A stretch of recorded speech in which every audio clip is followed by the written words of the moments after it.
magtatanong? Ako, para kay Isabela Garcia. Sa akin agad? Kung okay lang. Marami kasi nagtatanong kung sino ka raw at biglang ikaw ang lumabas sa concert para kumanta. Ako si Isabela Alam ko na yan. Ang tanong ko ganito. Totoo bang ginagamit mo pati sina Sara at JR para may pagpatuloy mo ang laban sa mga San Victores? At nang mapansin ka ng mga tao? Totoo bang isa kang ambisyosa at user na gagawin ng lahat para yumaman lamang?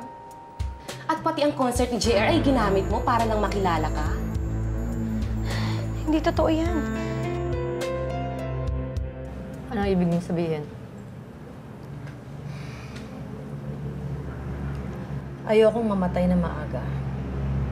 Napatunayan ko na wala akong kinalaman sa pagkakagahasa kay Aba. Ngayon, iba naman ang patutunayan ko sa korte. Naway na lang hiya ako ni Joaquin at iniwan niya.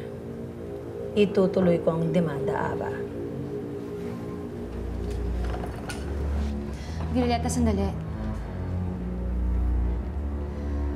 Gagawin ko ang lahat para lang mapatunayan na may kinalaman si Amoroso sa pagkakahasa sa akin. Wala ka nang maaring sabihin pa, Avan. Makakapagpabago pa ng isipan ko.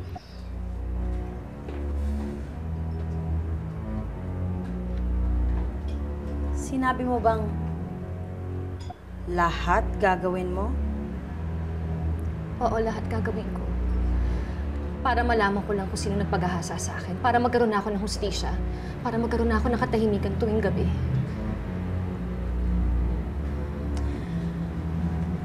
Maghahanap ako ng ebidensya labang kay Amoroso. Kung iiwanan mong asawa ko. Pero Violeta, mahal ko si Joaquin. Lahat ng bagay sa mundo may kabayaran, Aba. Kapalit ng inaasam mong hustisya ay si Joaquin. Violeta, ibibigay ko sa'yo lahat. Huwag lang si Joaquin. Sinasayang mong oras ko, Aba. Isang tanong, isang sagot. Kaya mo ba o hindi?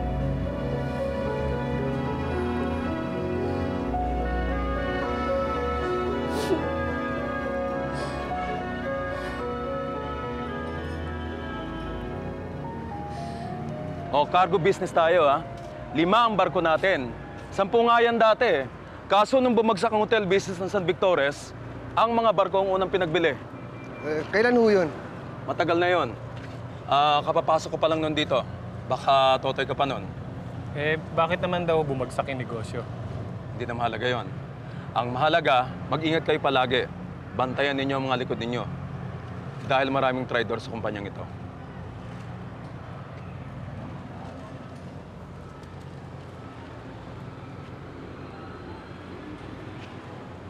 Anong ginagawa mo? Di ba narinig sinabi? Bantayan daw natin likod natin. Let me answer this. Yes, Sarah. Ako na lang. Nakilala ko si Sarah sa ospital nung mamatay si Lola Dolores. Hindi pa nagsisimula yung personal kong problema noon. Naging magkaibigan na kami. Si Sarah ang naging sandalan ko nung nangangailangan ako. Ngayon nangangailangan siya, nandito ako para sa kanya. Kasi ganito po yung nangyari. Nag-collapse po ako sa backstage just when I'm about to be called. Kagabi, since si Isabela lang naman yung nakakaalam ng kanta na kinompose ko for JR, kaya nakiusap na ako sa kanya, kaysa naman ihinto namin yung special number. Hindi ko alam na babagsak si Sarah. Hindi ko rin alam na kakanta ako, pero ginawa ko ng lahat yun para sa kanya. Kung iiwan ko ba si Joaquin, matutulungan mo ba ako sa problema ko? Sa loob ako nakatira. Madali na para sa akin ang malaman ko ang mga sikreto ni Amoroso. Tanong ulit. Kaya mo ba o hindi, Ava? Iiwan ko si Joaquin. Basta, maghanap ka lang ng isang ebidensya na magtututo na si Amoroso sa pagkakasama sa akin. Masusumpa mo ba yan sa puntod ni Inay?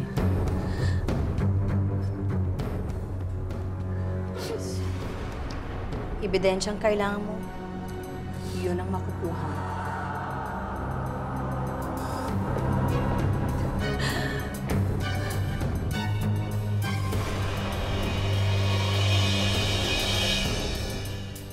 Mahal ko mga kaibigan ko. Hindi ko gagamitin ng mga personal na interes para dito. Lalo na para sa isang kaibigan, alam ng Diyos yun.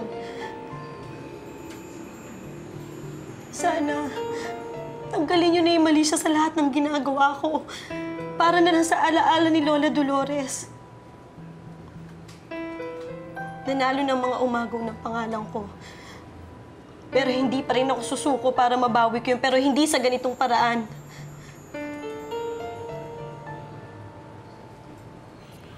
Please naman, ako na hong nakikiusap sa inyo. Mabait na tao tong si Isabela. At alam ko, hindi niya kayang gawin yung mga binibintang niyo sa kanya. Minsan na niya akong tinulungan, kaya ako naman ang tutulong sa kanya ngayon. At gagawin ko lahat para malinis ang pangalan niya.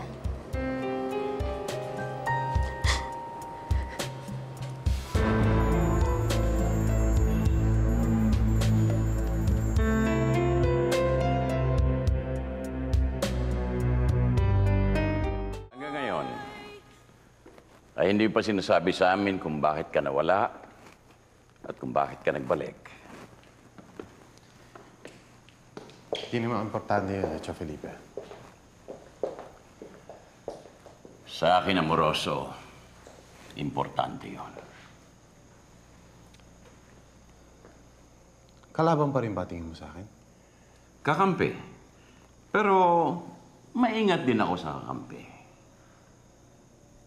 Baka nakalimutan mo na alam ko na bago sumabog ang hotel na yon, may malaking perang nawawala at ito'y hinahanap sa iyo ni Dolores. Nasaan ang perang ito? Ito ba'y nakadeposito na sa isang Swiss bank on a numbered account tulad ng ginagawa ng mga Nazi noon nung panahon ni Hitler?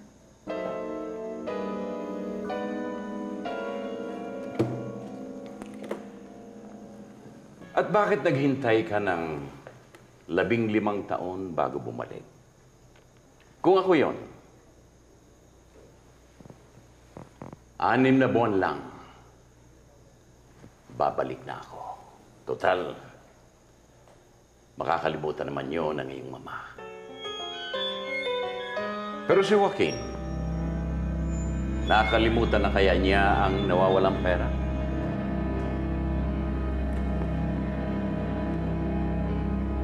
Huwag na tayong magkatakutan pa, Tio Felipe. Matagal pa ang araw ng mga patay. Hindi ako natatakot sa inyo. At marami din akong alam na sikreto mo. Tulad ng ano? Tulad ng tunay na pangalan ng alaga mong Antonina ay si Luz Vominda na isang batang kalye sa Cebu.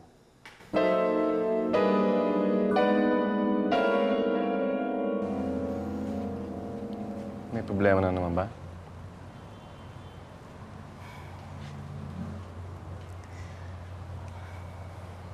Joaquin, mahal mo ba ako? Kailangan mo ba bang itanong yan? Kavay ko ang dahilan kung bakit ako nabubuhay. Ikaw ang dahilan kung bakit ako humihinga.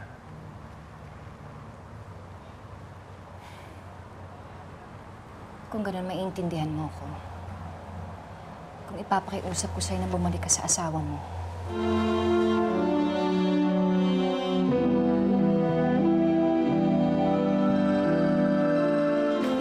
Hey! Hi! Hey, I got you something.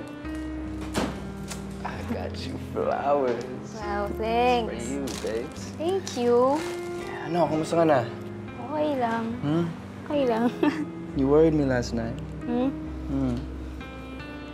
No, buti lang I was watching TV and I saw your interview with Isabella. And you seem to be looking good now. Yeah, Looking all I'm looking pretty good. and everything. You okay? Thank you, yeah. Man, I was Okay worried na about ako. you. Hey, Isabella, man. I forgot to thank you last night. You saved my console.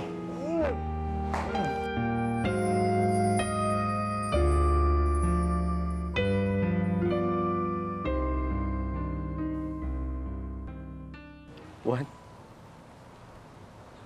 I can't do that. Ngayon pa? Bakit na naman ba? Meron akong kailangan sa kanya.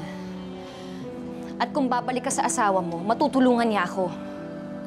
Matutulungan ka ni Violeta. Ako, hindi ako makakatulong sa'yo.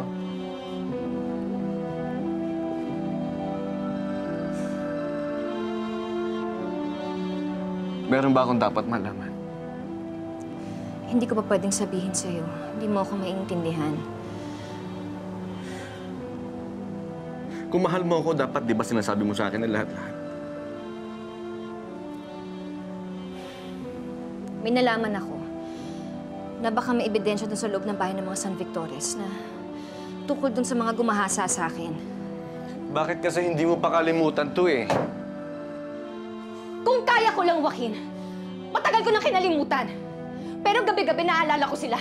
Gabi-gabi naalala kong pabababoy nila sa akin. Gabi-gabi nahihirapan ako kalimutan lahat ng mga dinanas ko! Mahal kita!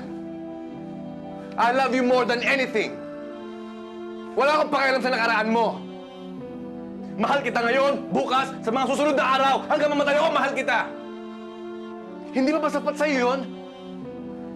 Hindi ko kaya magmahal ng ibang tao ng todo hanggat di ko minamahal ang sarili ko. Naiintindihan mo ba ako, Joaquin? Kailangan ko munang malutas ang misteryo ng buhay ko bago ako tuluyang makalaya.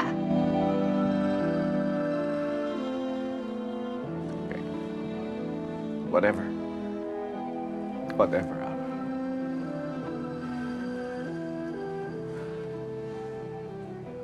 Okay. Magaling ka, Amoroso. Napakatinik. Masyado kitang minaliit. Kaya siguro, tigilan natin itong mga patutsada. Mas mabuti siguro magkaibigan tayo kaysa magkaaway. Shake? Mabuti naman kung gano'n.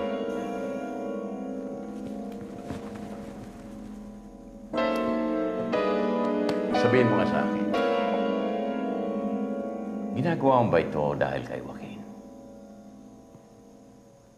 Ano bang galit mo sa kanya?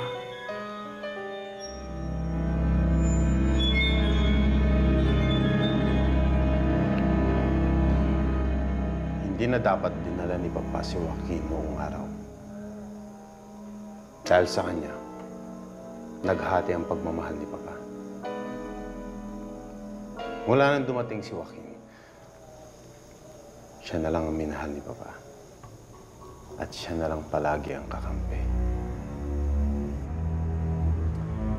Pero ikaw naman ang pinabura ng mama mo. Maagang namatay ay iyong papa. Galit ka pa rin kay Joaquin. Siya ang pamatay kay Papa. Siya pa rin ang dahilan kung bakit nawala si Papa. Amoroso. Aksidente ang pagkamatay ng iyong papa. Kalimutan mo na yan. Mahirap akong makalimot. Masakit ako gumanti. Pinangako ko sa sarili ko na pahihirapan ko ang lahat ng mahal ni Joaquin.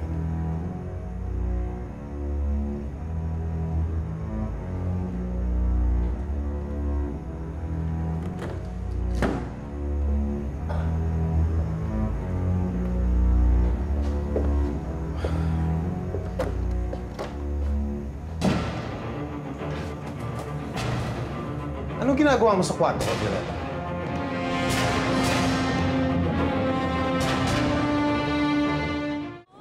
What'd I do? Oh, wala. Nagulat lang ako. Sige, alis na ako. Sarah, mauna na ako, ha? Sige. Salamat ulit, ah. Ihatid na kita. Feeling ko marami tayong pag-uusapan. Sige, Sarah. Sige. What's wrong with Isabella? Wala. Naiintindihin yun. Pagod na ngayon. Akala ko naman kasama mo si Santi. Wala siya dito buong araw. Ho? Wala rin ho kasi dito eh. Actually, buong araw ko nga ho siyang tinatawagan pero naka-off naman yung cellphone niya. Tapos nagte-text ako, hindi naman nagre-reply. Antonina, meron ba kayong away ng anak ko? Ay, naku, wala ho, mother.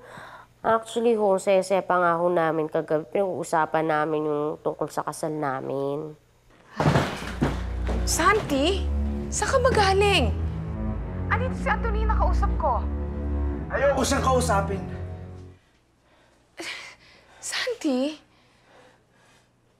Nagmamakaawa ako sa kanya kagabi. Napakawalan niya na ako. Dahil si Isabella pa rin ang mahal ko. Anong ginawa niya? Hindi na ako maglolo! Santi! Wala akong pakialam sa kanila!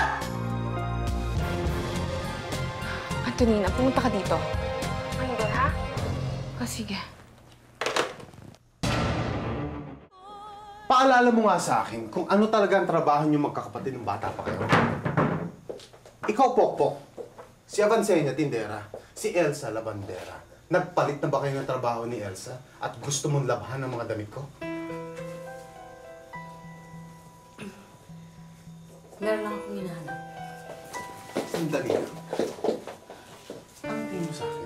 Isang malaking tanga na magtatago ng isang bagay dito na hindi dapat makita. Ha? Ano bang hinahanap nitong si Violeta dito sa kwarto mo? Ha, Morosa? Kinambinsi ng kapatid niyang social climber na ako nagpa-rape sa kanya. Ako pa. Rape? Ano yun?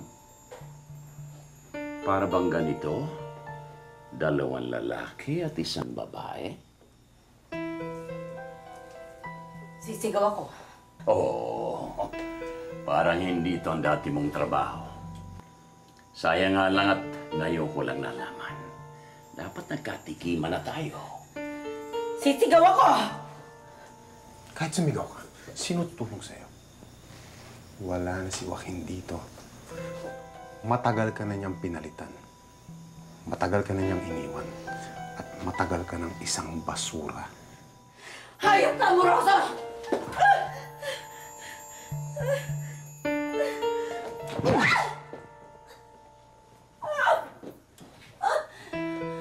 Tama ka. Isa akong hayop. Isang hayop na hindi sasanto sa'yo.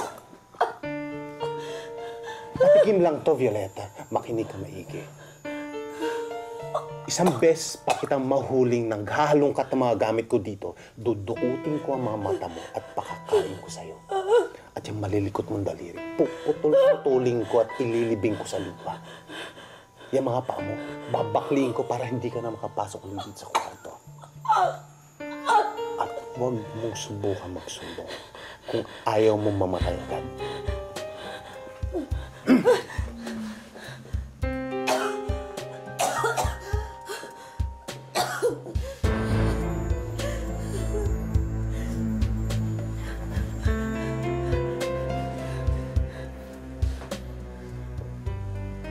Ako naman, ipagdarasal na lang kita.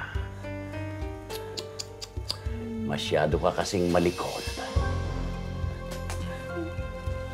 Sayang ka, Violeta. Malamang ka pa naman.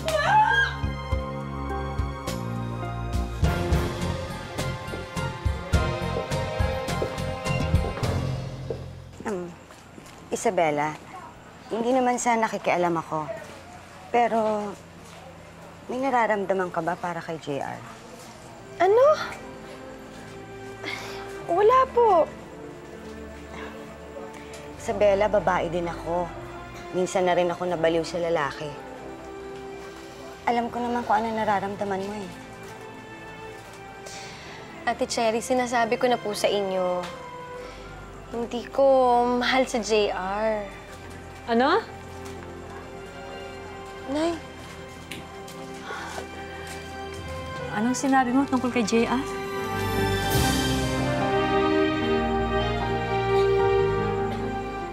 sabi ko po, wala po akong gusto kay JR. Hindi ko po siya mahal. Hindi ganun na narinig ko. Yun naman po talaga sinabi ko eh, di ba, Ate Cherry? Actually, yun naman ho ang sinabi ni Isabela. Ang ibig ko sabihin, oo, yun ang narinig ko. Pero iba ang nakita ko sa galaw mo. Taliwas sa mga sinasabi mo. Nay. Anak, magtapat ka nga sa akin. Ikaw ba'y may nararamdaman para sa JR na yan?